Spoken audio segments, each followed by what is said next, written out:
আসসালামু আলাইকুম প্রিয় দেশবাসী।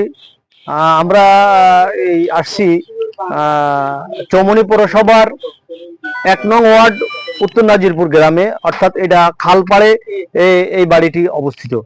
তো এই যে আপনার এই বাড়িটা আপনারা দেখেন যে এখনো এই বাড়িটা পানির নিচে, এবং এই পিছন থেকে আপনার মাটি ধসে যাওয়ার কারণে আপনার ঘরটা আস্তে আস্তে আপনার পিছন দিকে কাত হয়ে পড়ছে, এবং এদের ঘরের পরিস্থিতি অত্যন্ত আপনার খারাপ, যেটা সরজমিনে সরজমিনে না আসলে এটা আসলে উপলব্ধি করা যাবে না। তো আমি দর্শকরে এবং দেশবাসীকে আপনারা দেখাতে চাই যে এই মানুষগুলো এই বন্যার মধ্যে কতটা দুরবস্থা এবং কতটা কষ্টের মধ্যে তারা দিন অতিবাহিত করতেছে, এটা আপনাদেরকে দেখানোর জন্য আমি এই এই মানুষগুলোর দ্বারা দ্বারা আমি আসছি, এই মানুষগুলোর কাছে আমি আসছি।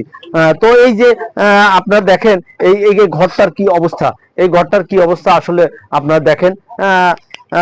প্রিয় দর্শক, প্রিয় দেশবাসী, আমরা এই গরিব এবং হতদরিদ্র এবং বানভাসী ক্ষতিগ্রস্ত এই মানুষের ঘরে ঘরে গিয়ে বাড়িতে বাড়িতে গিয়ে আমি তাদের খোঁজ খবর নিয়ে আপনাদের কাছে উপস্থাপন করার চেষ্টা করতেছি।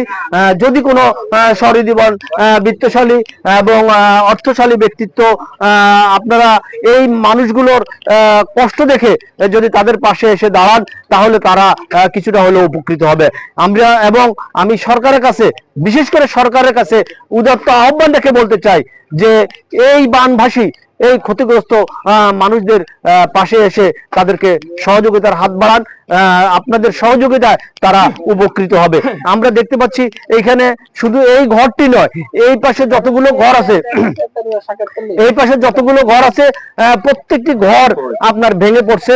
আপনার পিছনে খালের মধ্যে আপনার এই ঘরগুলো ভেঙে পড়ছে। এখানে দেখেন আপনার কত মানুষ দাঁড়িয়ে আছে, প্রত্যেকে ক্ষতিগ্রস্ত, প্রত্যেকেই আপনার দিন এনে দিন খাওয়ার মতন পরিস্থিতি। এরা অত্যন্ত মানবতার জীবনযাপন করছে, এবং এরা যে পরিমাণ ত্রাণ সহায়তা পাওয়ার কথা, আসলে তারা সেই পরিমাণ ত্রাণ সহায়তাও আপনার পাচ্ছে না। সরকারিভাবে এখনো পর্যন্ত তাদের কাছে তেমন কোনো ত্রাণ সহায়তা পায় নাই। তারা ইতিমধ্যে আমাদের কাছে তারা আকুতি প্রকাশ করছে যে সরকার যেন আমাদের পাশে এসে দাঁড়ায়। আমি এখন এই ঘরের যিনি মালিক, আমি তার কাছে জিজ্ঞাসা করতে চাই, এই বন্যা পরিস্থিতির মধ্যে দিয়ে আপনারা কিভাবে দিন অতিবাহিত করছেন, এবং আপনাদের কাছে সরকারিভাবে বা বেসরকারিভাবে কতটুকু ত্রাণ সহায়তা আসছে, এটা দেশবাসীর কাছে আপনারা বলেন। আমরা বলতেছি আসসালামু আলাইকুম। 1 নং ওয়ার্ডে আমাদের বাড়ি। আমরা শ্রমিক দলের পক্ষ থেকে ওনারা আসছে। এখন আমার ঘরটাই মিলে আজ দীর্ঘ বছর ভরা পড়ে রয়েছে। আমি কিন্তু খুব শ্রমিক দলের একজন কর্মী। আমার টাকা নাই যে আমি করতে পারি নাই। এখন আমার বন্যা সবগুলো ভাঙে গেছে। এখন যদি সরকারিভাবে কোনো অনুদান আসে আমাদের নেতাদের মাধ্যমে, তাহলে আমরা এটা গ্রহণ করি। ধন্যবাদ। ধন্যবাদ। আসলে উনি অত্যন্ত আবেগ আপ্লুত হয়ে বলছে, যদিও উনি একটি দলের পরিচয় দিছে। আসলে এখানে বানবাসী মানুষ, এখানে কোনো দল নেই, কোনো বিদল নেই, এখানে সকল মানুষই ক্ষতিগ্রস্ত হয়েছে। আমরা সরকারের কাছে সকল মানুষের জন্য, সকল ক্ষতিগ্রস্ত মানুষের জন্য আমরা সরকার কাছে উদাত্ত আহ্বান রাখি। সকলকে ধন্যবাদ। আসসালামু আলাইকুম।